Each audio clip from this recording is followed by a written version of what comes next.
Marriage podcast. I'm super excited and grateful to be here with you. My name is Heather Choate with Marc Johnston.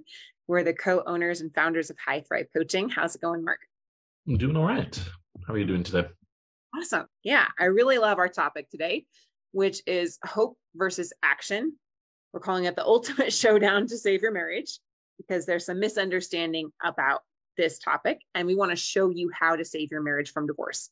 So if you're facing a divorce right now, leave a comment right now in the chat and let us know if your spouse is wanting out, if you're currently separated, and what your situation is so that we can give you resources and help with that. But before we dive in to hope versus action, we're going to share our client win of the week. Marc, you want to share this one?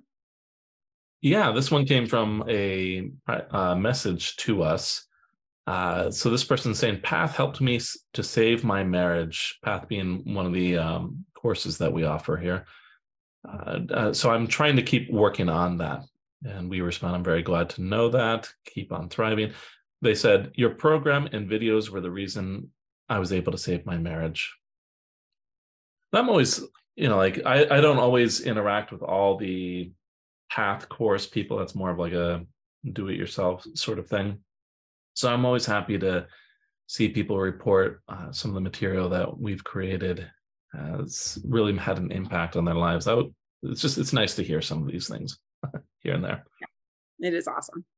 And we asked you guys, and I'd love to hear a comment because this really has to do with this Path process, right? What do you guys feel like you need to have first to save a failing marriage? So leave a comment, let us know as you're watching. If you're watching the replay, leave a comment as well. Do you feel like you need hope first or do you need action first?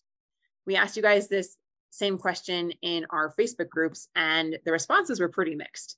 I'm seeing a lot of you need both, you need action, you need hope, both action, both action. So it's kind of like split about 50-50. Someone said someone that actually gives a crap, which kind of made me chuckle, but it's true. If your spouse isn't willing, then that's really challenging. However, there are still things that you can do, which is exactly why we have our Path process, because it's for those who are wanting to work on the marriage, even though their spouse is not willing to work on it with them. And then I saw this one here. One of you guys nailed it. Action, hope can come later.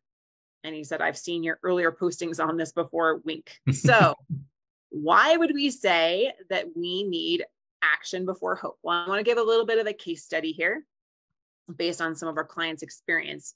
But one of our clients, we're going to call him Matt, he was worried that there wasn't any hope for his marriage. Now, Marc, we've helped thousands and thousands of couples, right? How confident or hopeful are most people when they start this process? Oh, not very much at all. Yeah, no. Most of them are like, I don't know if this can work. I'm afraid it's too little too late. I don't know how we could possibly turn this around. I need a miracle, right? And so in this case, like many of our clients, Matt's wife wanted a divorce, right? And she wouldn't even talk to him about the marriage. They could talk about surface level things, but not about the relationship. She immediately put up walls. Does that sound familiar? Again, comment, let us know. So Matt, probably like a lot of you out there, tried everything that he could think of, working on himself, giving her space, meeting her needs, going to therapy. He read self-help books. He listened to YouTube and podcasts. He tried losing weight and working out and getting into better shape. But maybe like a lot of you guys, nothing seemed to work. Marc, what have you all seen that like other people are trying to do out there to turn the relationship around and they're really just spinning their wheels and they're not getting anywhere? Well, a lot of the times I see a lot of desperation. So we talk about this sometimes, a lot of begging, pleading, inviting the other person to go to therapy. I've had some clients where they try to guilt their spouse into coming back, like, well, you're going to be throwing away all this other stuff. Your kids aren't going to speak to you anymore. Whatever happens to be, they're trying to put some amount of pressure, and I find that just utterly fascinating because I'm like, why would you do those sort of things? It might be true, but that's not the focus. That's not the reason why this person is pulling away. Yeah. And I honestly, I know like we could sometimes from where we're at, Marc and I could be like, well, why would you do that? But I've been in those shoes though, at the same time, not maybe to the same extent, but when my husband pulls away, I tend to act out of desperation and fear too, right? I do the pleading and the, pushing to try to talk about things. And so like our client here, sometimes those things just do not work. And even if you're trying to do a lot of these positive things like Matt did, working out, working on yourself, going to therapy, like doing all the self-improvement, but your marriage is really getting nowhere, right? Nothing seems to work. Why is that, right? So he started worrying that maybe she was even involved with someone else. Was there an emotional affair? Was there a physical affair? And all of his friends, all of his family told him just to move on. You need to let her go. Some even told him you need to find someone who actually deserves you. But at the end of the day, Matt still loved her. He didn't have hope when he first talked to us. He thought our success stories were great. That's great for them. I'm happy that worked out for them, but felt that maybe his situation was somehow, different from all those others, that his wife was too stubborn and he did not see how this would work for him. And it really came down to one question. We asked him, if you don't do this, will you regret it? Will you regret looking back, knowing you had a chance to save your marriage and you didn't take it? He answered, yes, I would regret it. I still love her. If there's any chance at all, I'll take it. You see, we knew there was hope, even though he couldn't see it. He did not have to have hope to decide if it was worth every effort. And so he started coaching with us, even though he didn't have hope that it would work out. And we told him that's really normal. Most of our clients start in a similar place. Yes. That is why I say hope is actually overrated. And in fact, if you're waiting to have hope to turn the situation around, it could be a huge hindrance to the relationship actually turning around. So most people think they have to have hope. What they actually need is a proven process and action steps to take. When you start to take some positive action, it's going to change the momentum of the relationship. It's going to shift what's happening in the relationship. And when those shifts happen, then you will see the evidence of your marriage changing. And that positive momentum and the evidence, oh my goodness, now she's actually talking to me. Oh my goodness, she just stopped talking about divorce. Oh my goodness, I'm not so freaked out all the time about this, right? That's when they get the hope. They realize, okay, things are changing. I see the evidence with my own eyes. So if we're hoping for seeds to grow without planting them in the ground and watering them, AKA like taking action, that is what most people are doing with their marriage. They want the assurance that it's all going to work out from the beginning. And the bottom line is, you don't know that. I don't know that. But the people that succeed in turning their marriage around, even when their spouse is wanting out, are the people that are taking action first. What they're doing is they're planting the seed, they're watering it, and then when they see the plant sprouting, now they have hope. Now they see the evidence of what they're wanting and not the other way around. So if you don't have hope right now, I want you to know you are okay. Okay. What matters most is that you take action on your marriage. And Matt, our client here, he took action. He did not have hope at first. Like Marc said, most of our clients start without having a whole lot of hope, without knowing it's going to work. But now he knows his marriage is going to be all right. She took divorce off the table, which we're going to talk about today. Step one is hitting the pause button. She started asking him on dates, and she's talking to him now, which is step two, where they start to take steps towards you. And she is working on herself to be a better, more supportive wife for him. So do not wait for hope to take action that will yield the results. Let's start to take some action now. And Marc and I, we are all about giving you guys results and helping you guys know what actions to take. That is one of the hardest things for people to know at the beginning is, what do I even do to turn this situation around? So we're going to show you how to take some action so that then you will start to see that positive momentum and that evidence that things are working, that then will give you the hope. So Marc, let's dive into it. What are some of the first actions that people can take, even if their spouse is checked out, even if they're threatening divorce or not really wanting to talk about the relationship? Well, I want to first comment a little bit, and it will relate into some of these first steps. So, a lot of what you were describing, we were saying, okay, it's okay that people don't have hope. You take action first. And I do think, there were a fair amount of people that were commenting that you really needed that hope. That was the more important thing.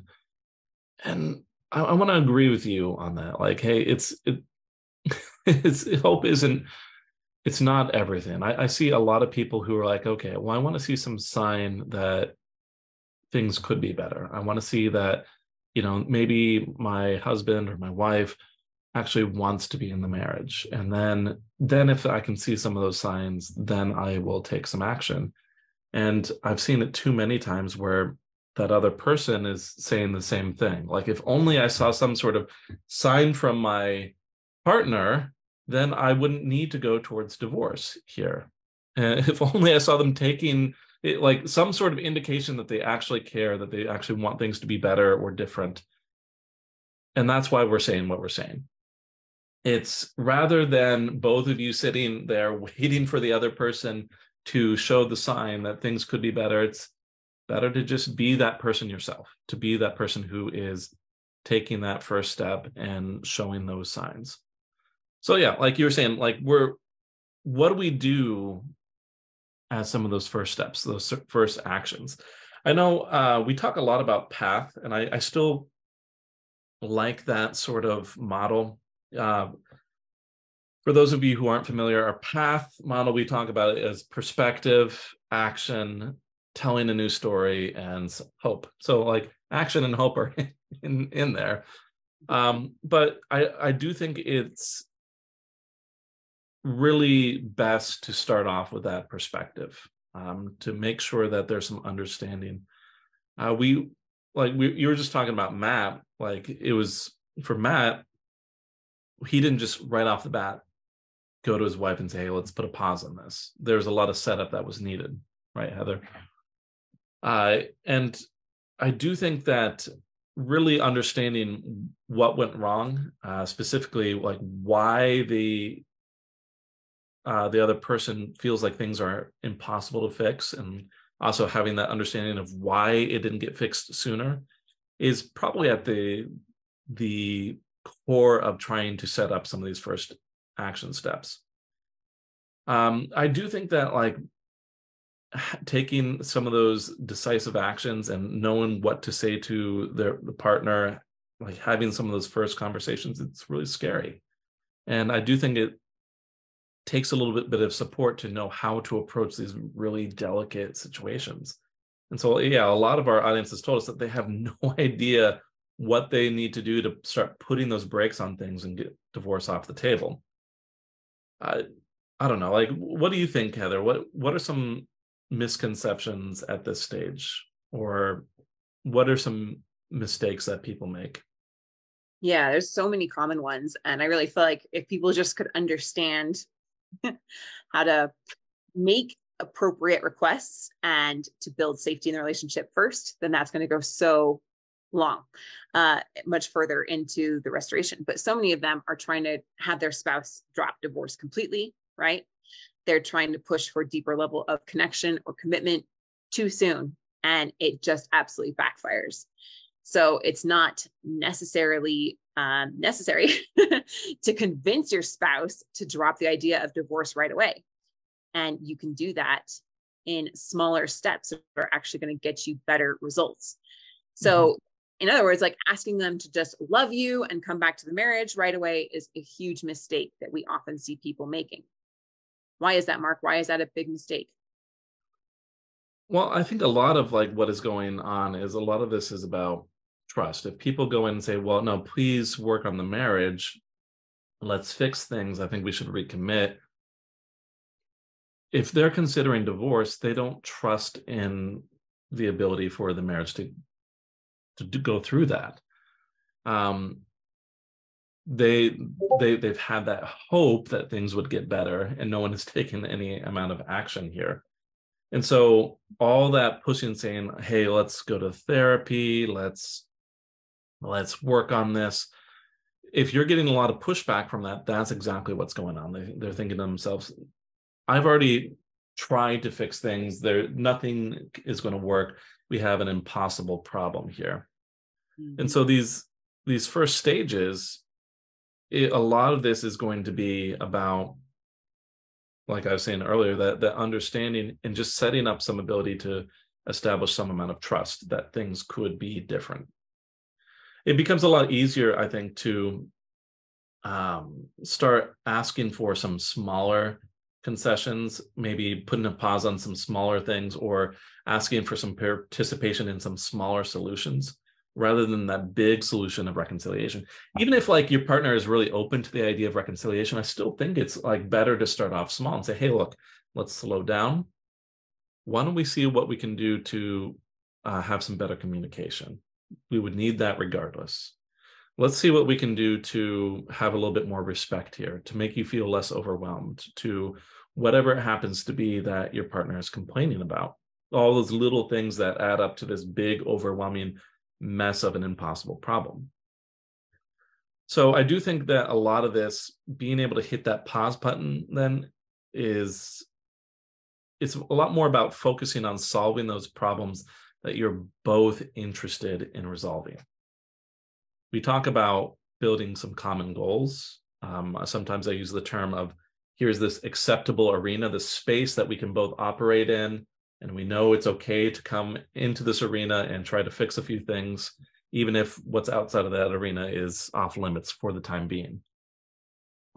So like getting to that point where we can ask for that pause button means we are now building everything up in this little arena. We're saying, okay, we can fix this, we can fix this. And do we see that these things are solvable?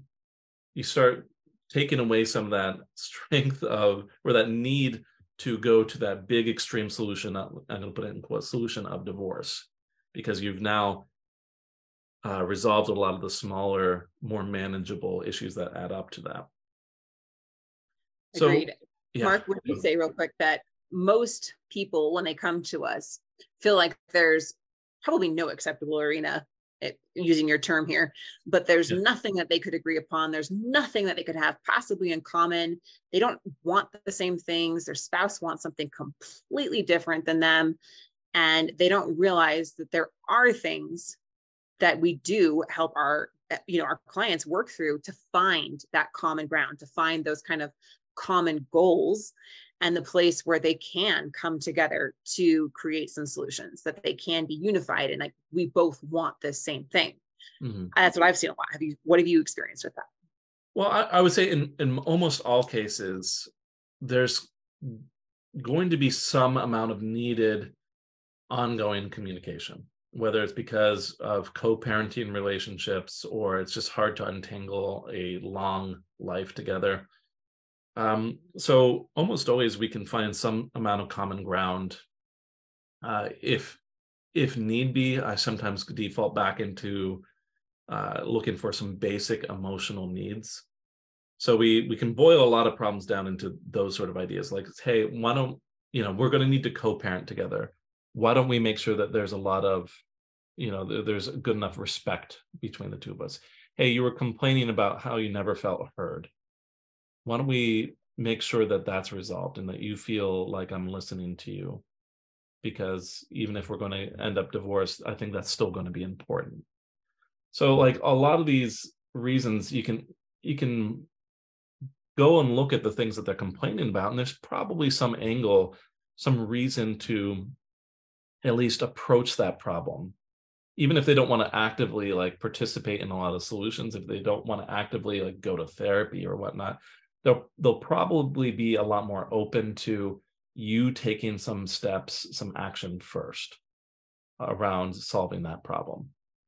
And I do think that's like a great place to start. So a very common issue, like you mentioned there, Heather, that there's just no common ground here. There's no acceptable arena. There's nothing that we can talk about. I would say there's almost always something there. And so we help you uncover what that might be, because it can be challenging to see, especially if your spouse is like, I want to be with this other person, or I don't want to ever talk to you again, right? But there are things that we help our clients find that agreement on, and it's a good place to start. Now, one thing that you mentioned, or you brought into this scenario here, is that you said, even if we get divorced, we still want to have good communication. We still want to be respectful. I still want to feel like you feel heard, right? And I love that, because this is going right into one of the really important elements of helping your spouse hit the pause button, where they're no longer pulling away from you more, is you're taking the pressure off. So even in that situation, you're not doing it to say, I want you to come back. Please come back. Give me another chance. I'm going to show you that you can be happier. But, it's not about that. It's saying, hey, this is one of the issues between us. I would like for it to be resolved. I'd like for it to be improved. I would like to become a better person myself. And I know that we're going to need this, whether we get divorced or we don't.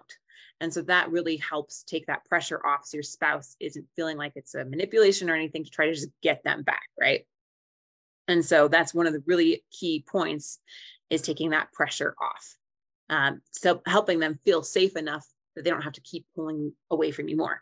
The more pressure you keep putting on the relationship, that's going to negate the result that you want to see. All right. What else about focusing on solving problems that you're both interested in resolving? Yeah, we've been talking about that a little bit here, but we talk about on this podcast here a lot about establishing some common goals. And while it's a lot easier to focus on perhaps the things that your partner wants at first, a lot of people might put up some resistance to other things, but it's hard to say no to some to some help with the things that you want. What I'm getting at here, though, is like when we're trying to establish some common goals, if you start trying to really focus on their concerns and their needs, it becomes a little bit easier down the road to start asking for things yourself, even in some extreme circumstances, like when your partner's asking for divorce.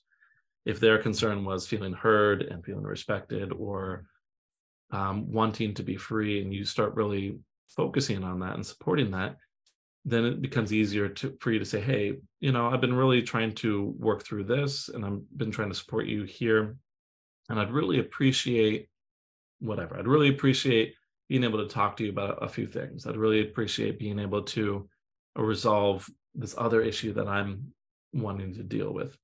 And you can start to build a little bit more of that reciprocation into things as you keep going. But, I do think, like, with all of this, the real challenge that most of our clients face is how to convince their partner to simply put a pause on things rather than really fully committing to divorce. And that's a lot of what we're trying to discuss right here.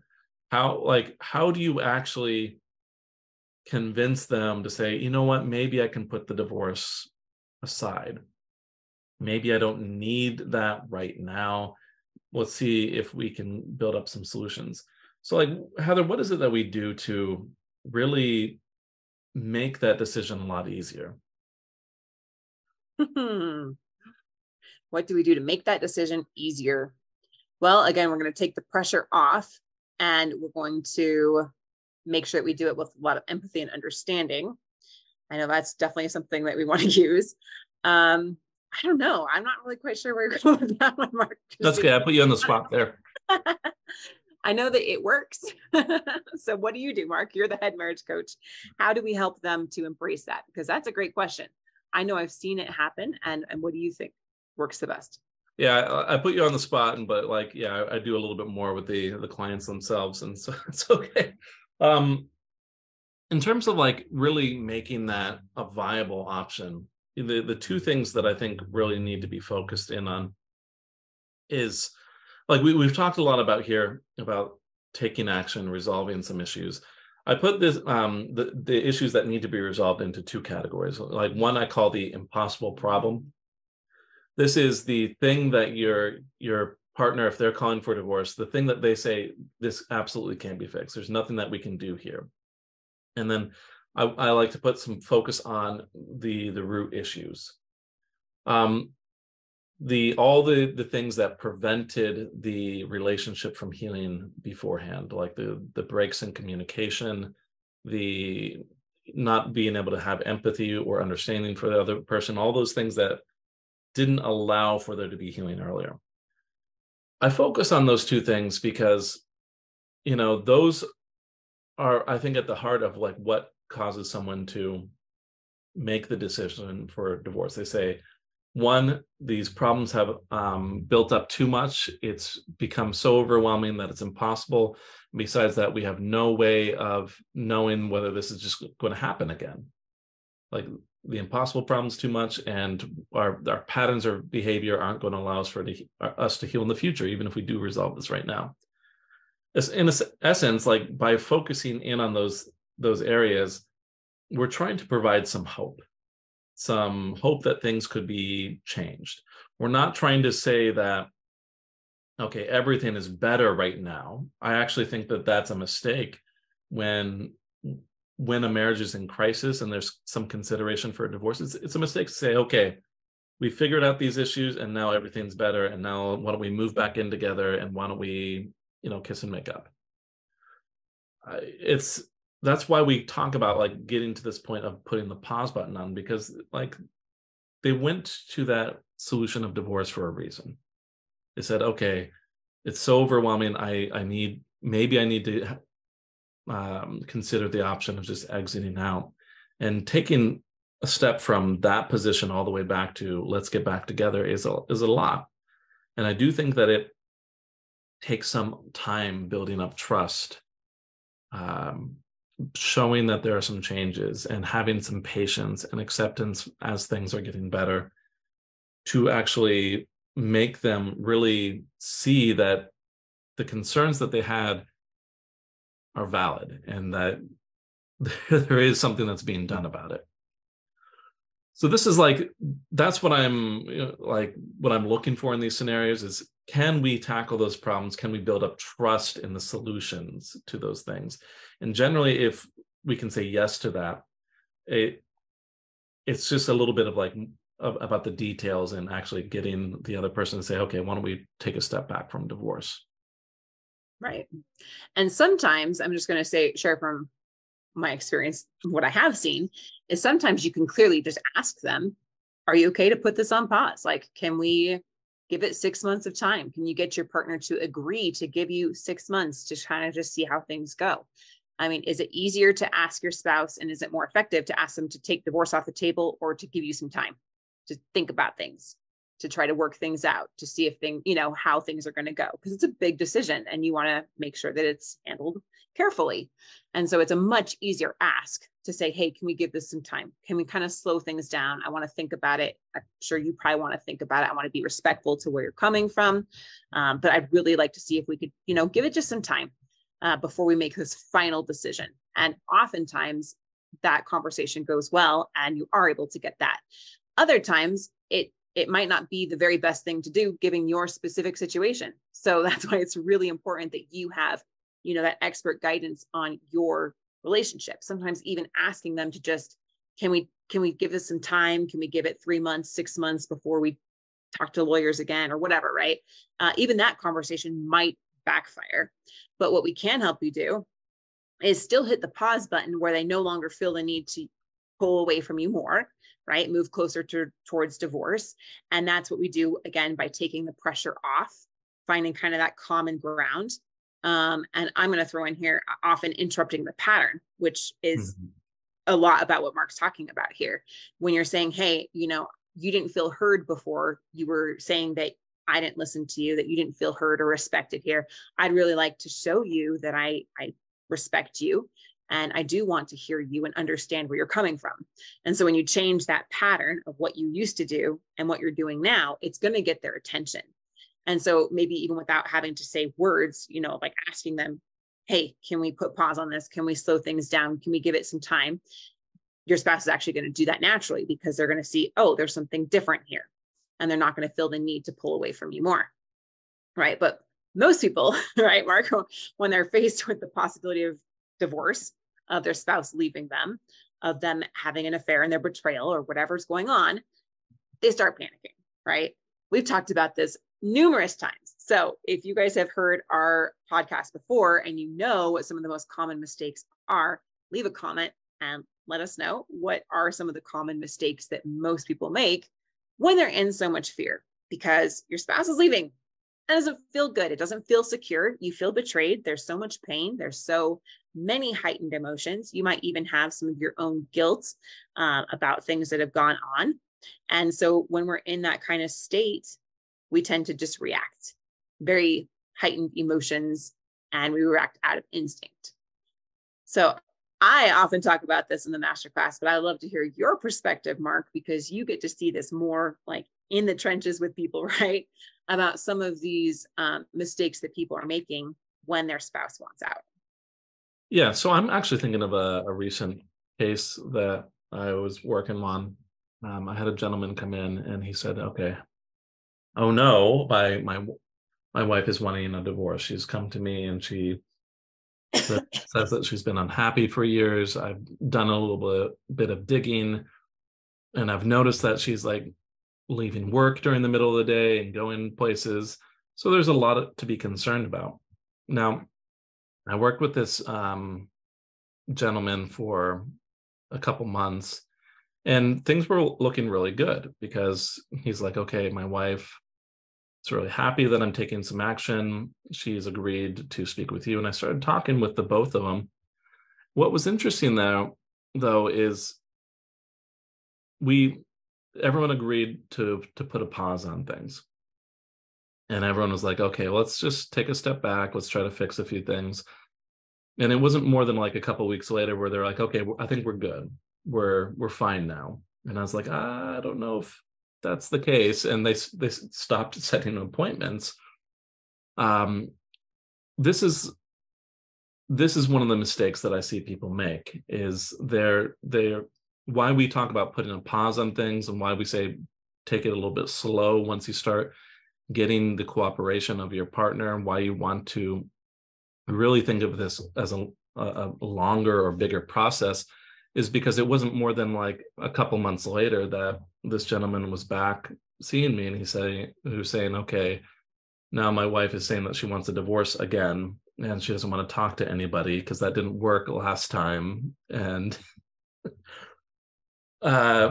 like those sort of situations, like where people were too quick to think that everything was fixed, is a big mistake. Is one of those. I also see a lot of other situations where it does, even with this whole process of like trying to find some common ground or trying to put a pause on things, puts way too much pressure on the idea of reconciliation, and that things are better, that we're moving towards towards fixing things, that we are committing. And it's much the same way, much the same mistake that I was just talking about, is that things were moving too quickly, and they were assuming that they were getting better. But a lot of this all kind of ties together with a lot of what we've said in the past.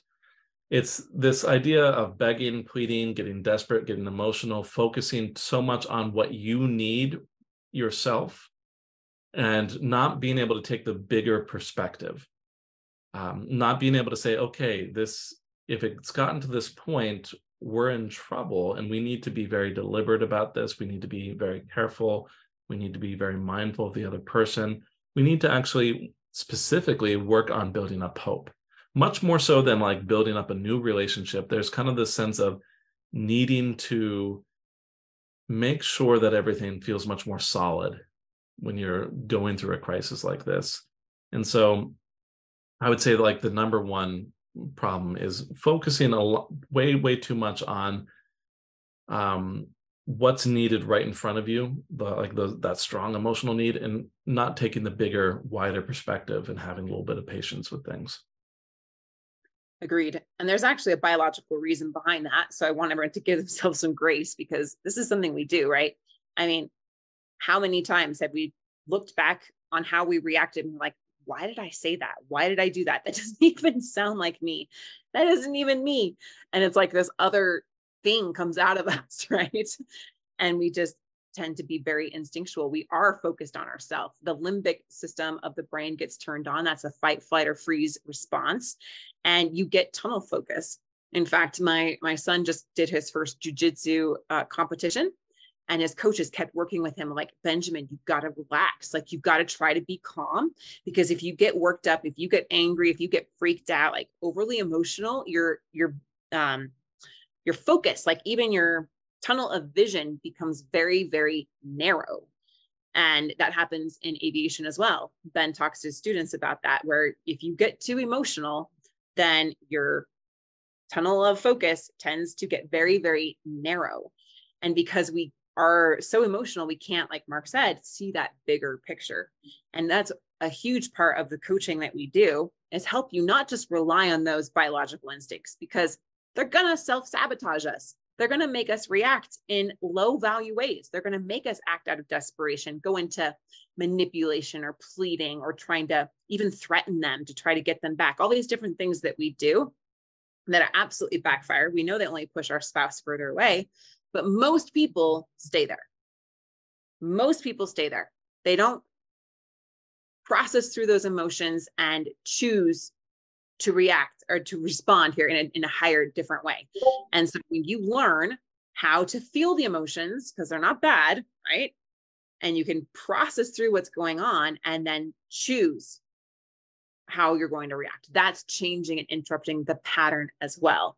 And it's also helping you get outside of that very self-centered focus. It's all about protecting me. I want to feel safe. I want them to come back so I don't feel alone. I want them to change so that I can feel secure here and like I'm good enough and I have value, right? It's not about them changing or doing anything. It's about you now feel good and secure in yourself, and you can start to gain perspective into where they are coming from.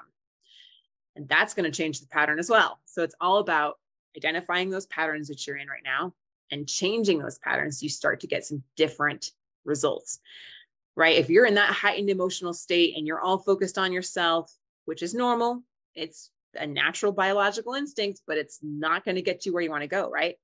Just know that your partner's not going to come back just because you're upset. Mm-hmm. They're not. No one comes back if they're already wanting out and they're like, oh, you're so upset. Now I have all this empathy for you. They're not. They're in a very selfish, self-centered, focused state right now. And so are you. And so who's going to give there? How are things ever going to change? One of you is going to have to do something different here. And that's exactly what we help our clients go through. So you're not left doing it alone.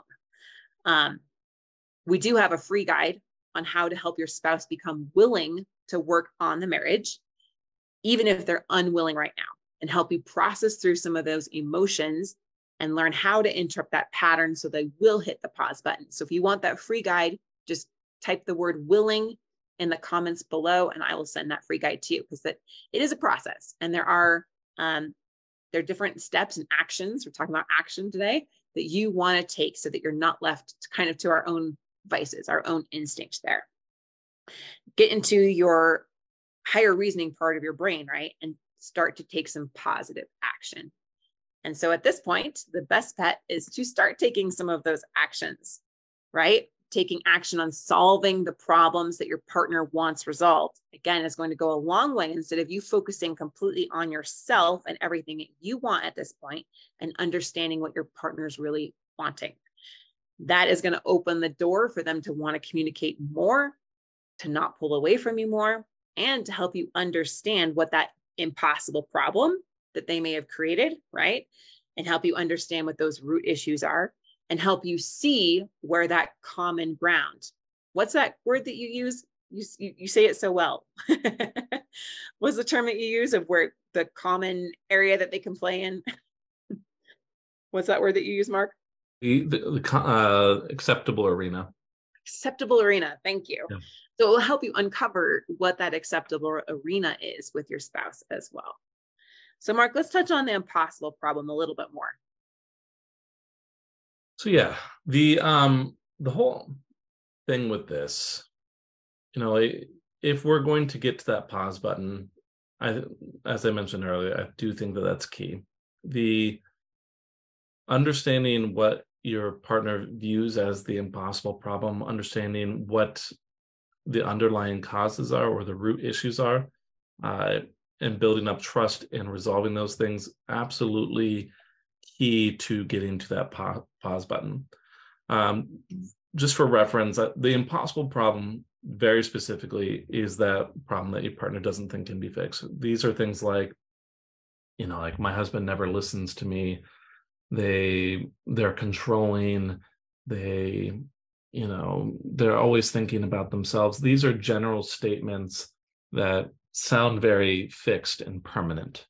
Oftentimes I hear them come out as complaints like that, like they're fixed, permanent, they're immovable. Your partner might have even talked about having tried fixing something in the past. Maybe they tried speaking up, or maybe they tried doing something else. But for some reason or another, they view a specific problem as immovable. And it is your responsibility then to give some hope that that specific impossible problem isn't impossible anymore. Root issues are a little bit more tricky to identify because it's hard to look at your own marriage and say what patterns contributed to us not solving this. But I look at a problem or a complaint like, you never listened to me, and I think to myself, well, why didn't this come up? Why didn't it get resolved before? And quite often, these root issues are things like a lack of communication, or maybe there's a mismatch in styles. Maybe we have like a pursuer-avoider sort of dynamic. Perhaps it is really being mindful of someone quietly trying to assert themselves and being supportive of that. But, a lot of times, in a good, healthy, stable relationship, there are things built into the relationship that allow people to resolve those little concerns that come up here and there. And for one reason or another, when a relationship has gotten to the point of crisis and divorce, those sort of patterns have been interrupted and they're prevented. So it's very important, if you're going to say, hey, let's put a pause on things, you have to have some knowledge of how things could be better permanently, and how you're not going to get stuck dealing with the same issue over and over and over again. So are you going to say, hey, look, I don't think we talked to each other before. I don't think we opened up to each other. I'm going to be more open now. I'm going to be more You have to have some concept of that before you ask them to put things on pause, before you even ask them to consider putting the divorce aside. Otherwise, I do think that most cases will fail. So Agreed. That's where I think the pause button comes in, the impossible problem. That's kind of like my summary and how to get there. I know it's a big, broad subject that we're talking about here. And we're not purposely being vague here. It's just, there's a lot of things that are specifically applicable to probably your specific case, all of you. Right. So leave a comment and let us know, based on what Marc shared about this impossible problem that your spouse has created, right? What do you think the impossible problem is? Because you might be able to identify it. You'll never change. I can't be happy here. I'll never trust you. I already tried to fix this. It didn't work. I'm done. It's over, right? This big impossible problem. So leave a comment. Let us know what it is. And we will send you some resources and trainings that we have. We have a full masterclass showing you how to overcome your spouse's impossible problem.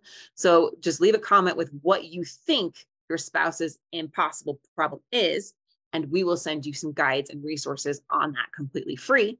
And then the root issues, like Marc mentioned, are trickier. They're often not ones that you can see yourself.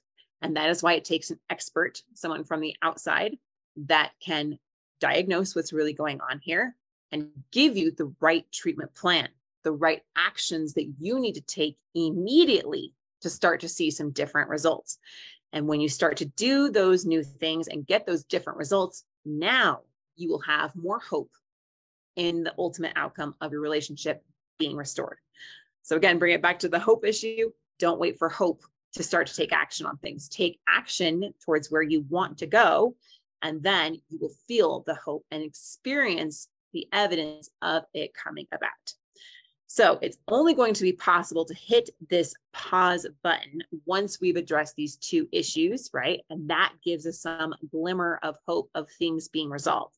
So if you want help with those root issues, comment root issues, and we will give you a quiz that you can take to see if you can save your marriage or not. And you'll have the opportunity to get a free marriage analysis with us if you want to. And that will go diagnose exactly what's going on in your marriage and show you what the right steps to take are so that you can have that hope of things being ultimately restored. So Marc, do you have any final examples of how this works, of how we don't want to wait necessarily for hope, but we want to start doing something different? Because maybe your spouse is wanting you to make the first move, and you're sitting there waiting for them to make the first move. And you guys are both looking for the evidence of like, I'm not really willing to work on this until I know it's going to work, because I don't want to put all the work in only to be heartbroken again. Right. Mm-hmm. Of our clients that say, you know what, I want to do this because I want to know that I gave my marriage every chance possible. And if there's even a small sliver of hope this can turn around, then I want to do it. And I'm not going to wait to know if it's going to work. I'm just going to start taking some action. And kind of how that all played out with everything we talked about. We talked about possible problem. We talked about root issues.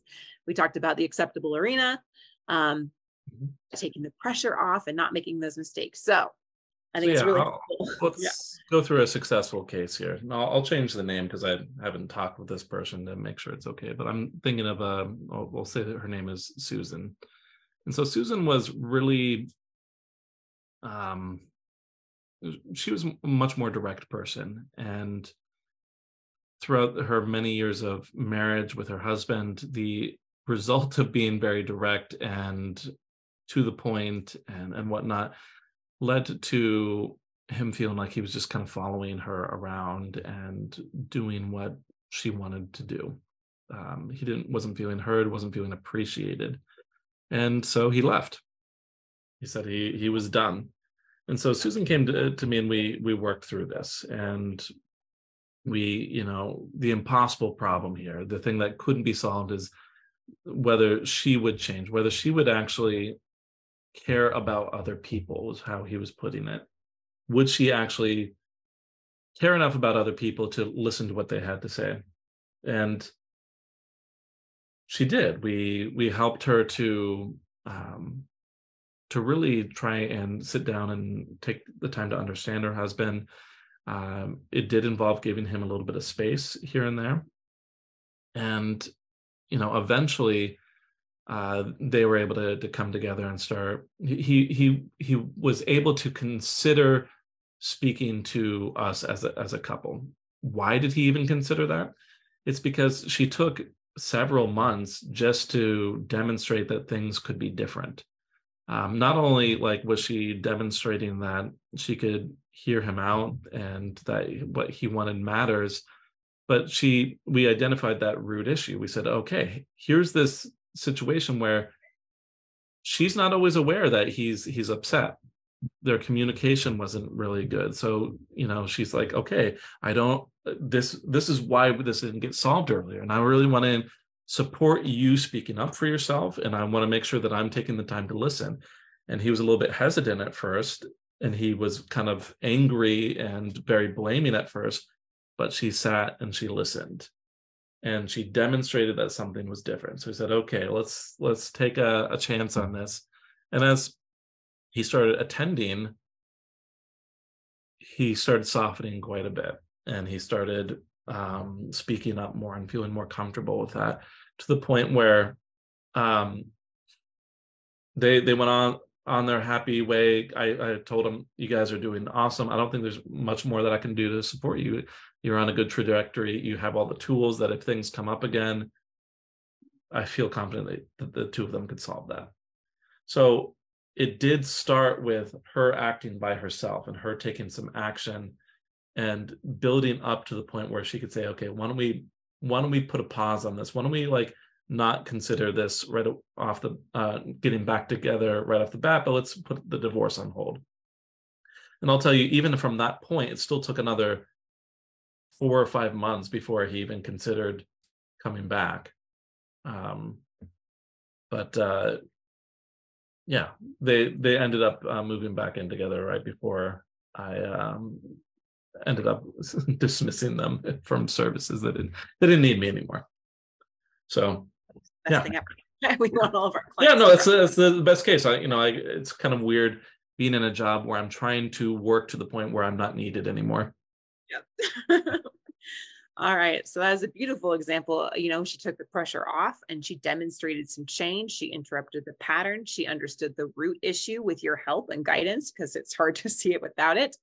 And then in time, as she was consistent with her action, that opened his willingness to talk about things, to take divorce off the table, and eventually move back home. So that's a beautiful example of how this works. Marc, did she have a lot of hope at the beginning that it was going to turn around? She was very emotional and very upset, and she was a little bit different in that she was a very determined person. So I think, well, okay, she would say that she had a lot of hope, but there was a lot of points where she was feeling very insecure about the situation, very hesitant, very unsure of whether everything was going to go well. So I guess deep down, not really. Yeah. And so if you're feeling insecure, if you're feeling like you don't know if things are going to turn around, you feel like this is hopeless, like you don't know if it's going to work out, you're not alone and you're okay. That's a normal thing. What you really need to do is focus more on what you want to create and what kind of relationship you want to have, and then start to take some action towards that. Now, this goes really well into our marriage myth buster, which is that hope alone can save a marriage. Marc, thoughts on that? Hope alone. I mean, it's essentially what we've been talking about this whole time. But these mythbusters, these myths, we always take them from comments, either from things we've heard from our clients or comments from our Facebook groups or elsewhere. And I always find this interesting because even when we were asking earlier, several people were saying, okay, the most important thing is hope, hope, hope, hope. And yeah, I think another word for this that we could insert here is faith. And don't get us wrong, I like the concept of faith and hope, and those are really positive, great things to have. But there very much needs to be, in these crisis situations, clear and decisive action to address the concerns within the marriage. Otherwise, I think the danger of just saying, okay, I'm going to pray, I'm going to hope, I'm going to just sit around hoping that things will be better. Maybe they'll give me a sign or something. If your partner's saying that they want a divorce and that's what your response is, you're going to appear out of touch. You're going to appear as though the concern that they are putting out there does not matter, because they can't necessarily read your mind. They can't say, okay, well, I can see how hopeful they are inside. They're going to see that, okay, no one's actually doing anything about this big concern of mine. And the impossible problem becomes even more impossible, because they say, okay, even when I threaten divorce, nothing is happening. So no, I do not think that hope alone can save a marriage. I think that it is a good companion. It's a good friend to have along, but I do think that action really needs to be a little bit more in the forefront. Right. In my experience, and this is a sensitive subject because I am a person of faith. I do believe in God. And I often see comments in the group like, I'm just going to turn it over to God. I'm going to just, and these are the ones that I want to kind of address in tandem, maybe a little bit, because I feel like they're somewhat related, right? This idea of faith, of hope, and that's all I have left. As I'll sometimes see comments from members of our group and our community saying, the only thing I can do, the only thing I have left to do is pray. All right. And I pray, and I went through cancer and I prayed. Okay. And I believe in the power of prayer, and I believe the power of intention, and I believe in the power of God. But I believe that God empowers us to take action and to be led and guided to solve our problems. Noah didn't wait for rain to build the ark, right? He received some direction and he moved, he took action, and you can see that repeated. So people of faith, in my opinion, aren't the ones that are just kind of throwing their hands up helplessly, like, save me. I mean, there's that story, right, of the people of the the person praying on the sinking ship, and he's like, God save me, right? And a helicopter comes, and he's like, no, I'm waiting for God to save me, right? And then another boat comes, he's like, no, I'm waiting for God to save me. He didn't take any of the actions that God was providing for him to take. And so I guess that's just a little bit of the insight that I wanted to share, is that I believe when we come with faith, and even to God, or even in prayer, and we're wanting things to be resolved in our lives, he's going to be giving us direction. Like, the answers are going to come. And whether you believe in God or not, like, when you decide that I want to improve this in my life, I want to solve this, when you make that level of decision, then the way or the how will manifest itself. There's going to be people that come, there's going to be programs that come, there's going to be that podcast that just nails you, and you're like, oh my goodness, this is what I needed, right? Or your friend is going to say something. Like, the answer is going to come, but it's up to you to take action on that. Because unless you act, then you're just kind of like the person on the boat that's just waiting for God to come pick you up. And he might, I'm not going to say he's not, okay? But more often than not, he's going to have us, and the way that the universe works, right? Whether God or universe, whatever works for you, is that you need to take action to move yourself forward towards what you want to do. The way will make itself manifest. So take action as it comes to you. When I was going through cancer, I didn't just say, God, save me, right? I took action. I did chemotherapy. I did what he led me to do. I took those actions that led to the positive outcome. So empower yourself. Yes, have faith. Yes, believe. Yes, have prayer, and follow where it leads you. Take those actions as they come to you. All right. So if you guys want that guide on how to turn an unwilling spouse into someone willing to work on the marriage with you, again, just leave a comment, say willing in the comments below, and we will send that to you. And next week, we're going to share with you, beyond basic communication, some unconventional tips to save your marriage and rekindle intimacy. Thank you for joining us today, Marc, and we can't wait to see all of your marriage thrive. See you, everyone. Thanks for listening to The Thriving Marriage, your A to Z blueprint for not just surviving marriage, but thriving. Until next time, my friends, thrive on.